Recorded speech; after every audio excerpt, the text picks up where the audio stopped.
Hey everybody, Jeff here with the Trek Planner. What brings me out here today is a find on Google Earth that happened, a while ago. On satellite photos, it looks like a bunch of stuff is going on here. Like a lot of buildings, a lot of piles of rubble, which to me it hints at some sort of ancient site. So that's kind of what I'm looking at. I'm excited to see what this is, even though I can't see anything right now. I am ready to go. So are you ready? Then let's go.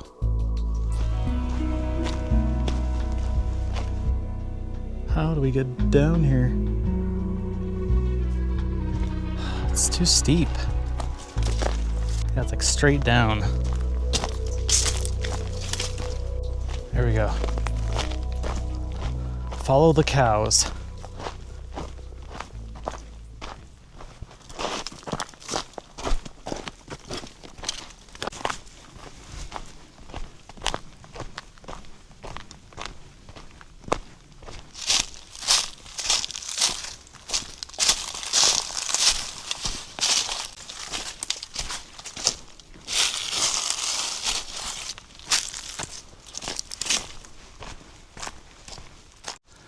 So this is a great sign. Stacked rocks right there.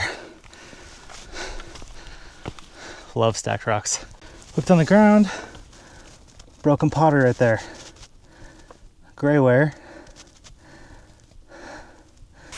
Okay, so I see something down there that is clearly some sort of ancient site. I'm gonna come down that way though. Since I already climbed up here, I'm gonna go up there, circle around, just see everything as much as I can. See, look, stacked rock wall. Possibly to keep people from coming up.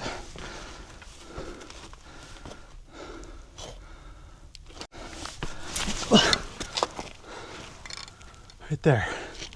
And you go right through here.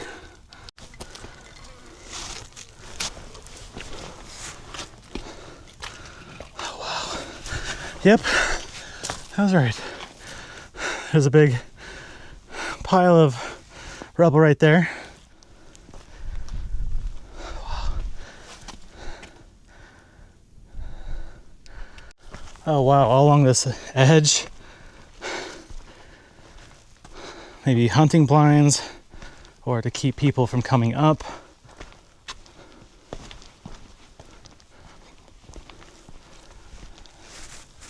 Goes all the way over there.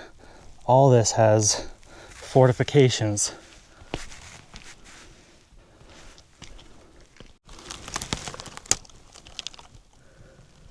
Snail shell.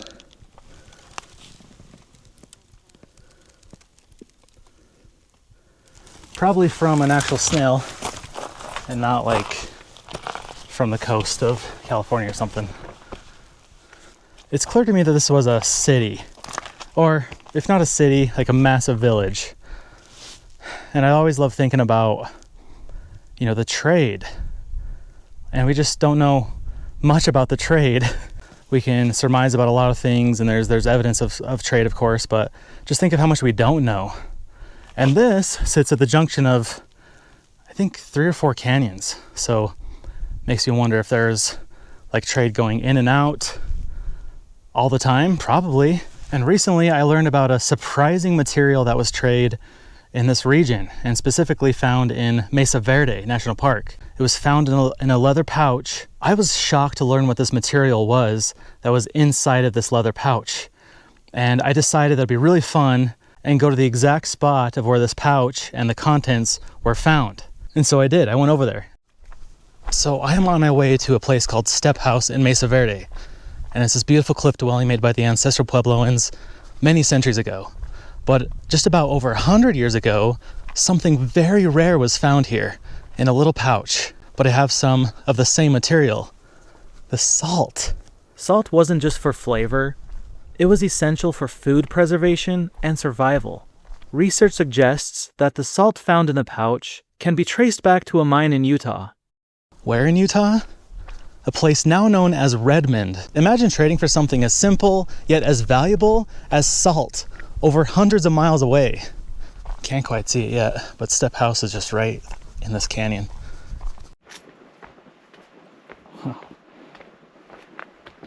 Step House is special because it shows two different periods of ancestral Puebloan life in one place. The earliest residents built pit houses here, and centuries later, people returned and constructed the stone cliff dwellings tucked beneath the alcove. It's called Step House because of the natural sandstone steps that lead to the site. And that connection blew me away, because Redmond also makes the electrolyte mix that I drink on all my adventures. It's called Redmond Re-Lyte. I want to give a big thanks to Redmond for sponsoring this adventure today. Today's adventure is strawberry.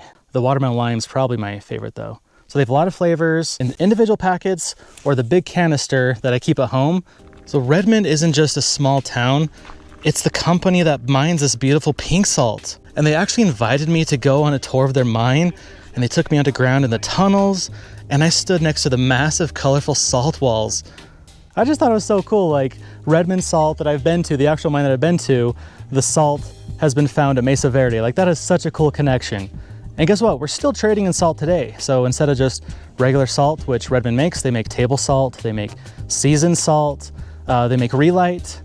So that's the modern salt that we have today that we trade around the world. I've been using it on almost every adventure, including my Chaco Canyon series. Oh yeah, even here at Chaco Canyon, I've been using Redmond Re-Lyte, and it's helped so much. Like, normally by this point, I am pretty dehydrated, even though I've been drinking water. This helps me because it doesn't just have a ton of sugar, it's zero sugar. It has all these electrolytes. I just pop one of these in the bottle, and I'm good to go. So before, what I would usually do for my hikes is I would just grab a random sports drink and chuck it in my backpack. But for the last 8 months, I've been doing a test. So I switched out the sports drinks for Redmond's electrolyte mix called Re-Lyte. And it's made from that same salt that was traded from Redmond to Mesa Verde. And I've noticed a huge difference. So what I've noticed is that even after a long hike, or when I'm using it after a workout or at the lake or the beach or something, I don't get those sugar spikes or crashes. And I don't get what I call dehydration days. I just feel good after all my adventures. We all struggle with staying hydrated throughout the day. I know I do. And even when I'm not out in the desert filming for my channel, I'm still using Redmond Re-Lyte because it tastes good, it replaces the electrolytes I need, and I know the source it comes from. Because you're part of the amazing Trek Planner community, Redmond is offering 15% off Re-Lyte when you order on Amazon. At checkout, just type in my code, now here's the important part, in all caps, Trek Planner, right here in the promo code box at checkout. If you would like to try other Redmond Real Salt products, I left links and discount codes in the description down below. Okay, now you know my secret for staying hydrated and also seasoning our food at home. Let's get back to the adventure. Nearing the top, there's this big mound built up here. I'm not gonna go over it and try to go around it, but I've been seeing broken pottery the entire way. Look, this keeps going. Yeah, so here's the pottery I'm talking about. It's beautiful pieces. And to me, it's all beautiful. Like, it just shows the history. See, look, tells us people, looks like that was painted white, some black on it. So on top of here, there's lots of pits. 4, 5, 6, 7, 8, 9, 10, maybe 11. Sadly, some of these look like they have been looted. Look, this is probably a big wall right here. I don't know, it's just kind of my gut feeling right now. Look, it just keeps going. Oh my gosh, look at this pit. It's probably 20 feet across by 30 or 35 feet or so. This is interesting. So this little rock barrier, this is like a plaza or something. So this is at the very top. Strangely, nothing is at the very top. It's all just below it. Like on this whole area. Let's look over here, see what we can find. Oh wow, you could just keep exploring. Huh. Interesting, there's a big pile of rock down there. Oh, is there something in the cliffs?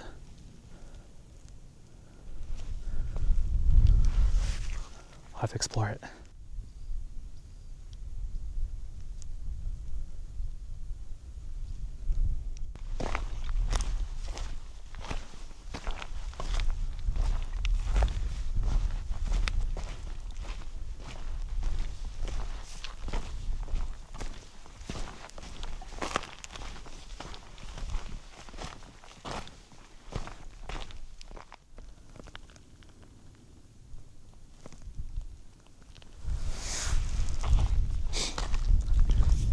This is really interesting.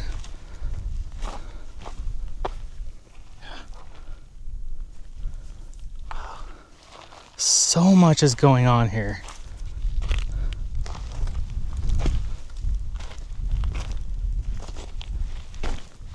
Big long wall that looks like it has connecting rooms to it.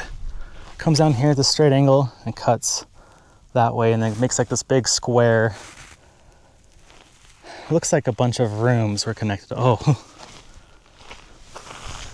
really white piece. It's pretty big. Put my hand next to it. Remember, leave everything as it is. Don't take it. Don't collect them and put them in piles. Just leave everything as it is. There's something down here on this. I think this is the southern edge. Like there's just so much pottery everywhere. And that gives us a good hint that this is a long-term habitation site. Wow. These little dividers. I think I found some steps. Right here, right here, and right here. Kind of looks like it, at least to me. But look down there. There's this, I'm assuming just tons of rooms down there, and all down here too. Oh wow, just all along here. This is like 10 times bigger than I thought. This is just, on Google Earth you can only see so much. And I was just looking at the stuff on top and like maybe some of the stuff on this side, which I haven't really seen yet. Looks like there's steps right here that were made on purpose. Oh wow, just walked right into this. Something there too. Wow, it's beautiful.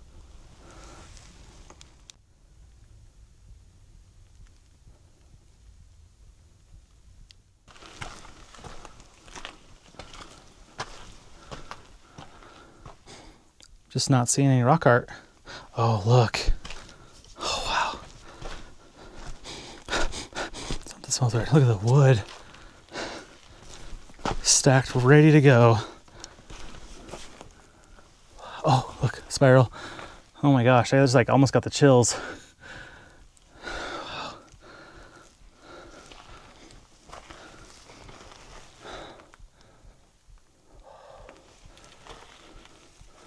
Yeah, the first rock art we've seen.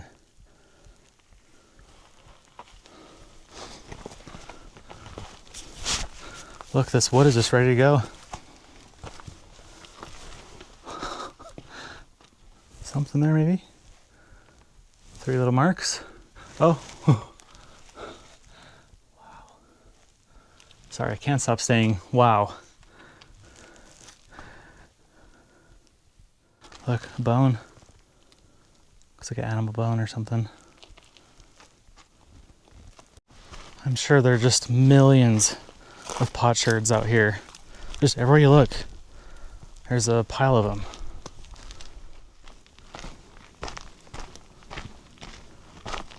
Oh, look. Those are standing stones. Oh my gosh, they're huge. It's hard to make sense of all this.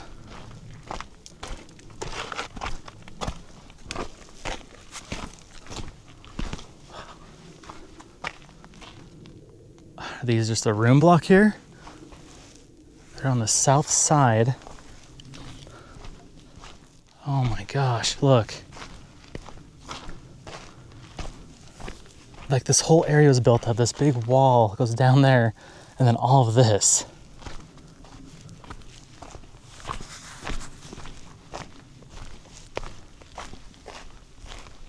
Look at these standing stones.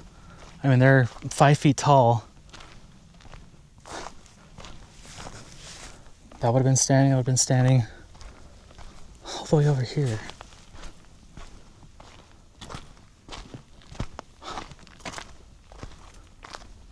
That is interesting. I've never seen that before. And before we get too far, let's see this circle thing.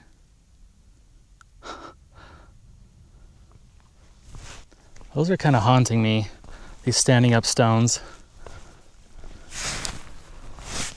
Are they decorative? Are they holding supports or something? I don't know. Okay, what I am gonna do, I'm not gonna crawl. So what I am gonna do is I'm not gonna go on top of that, of course, but I'm gonna get the drone to get some aerial shots of it.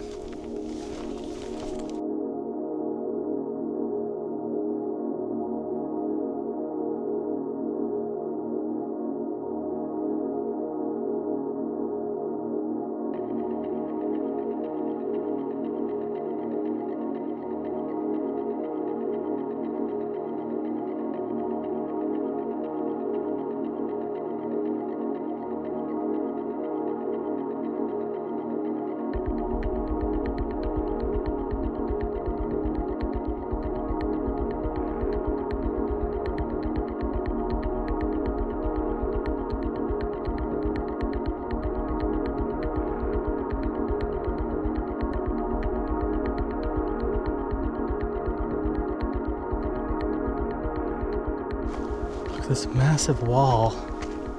I just can't believe how much is going on here. I wonder if they planted crops in these fields that are above the creek. I mean, this is 750 to 1,000 years old. I'm betting maybe the creek was a lot higher, you know?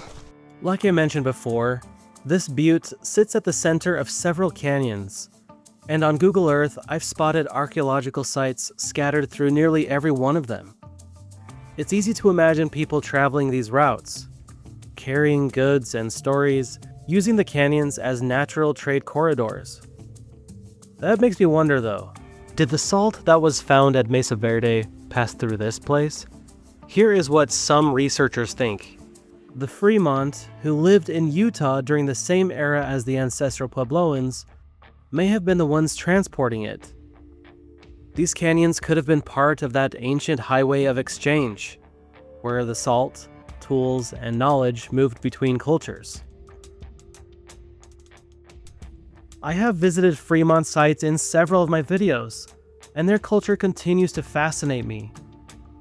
Just like the ancestral Puebloans, they left behind cliff dwellings, striking rock art, and countless artifacts.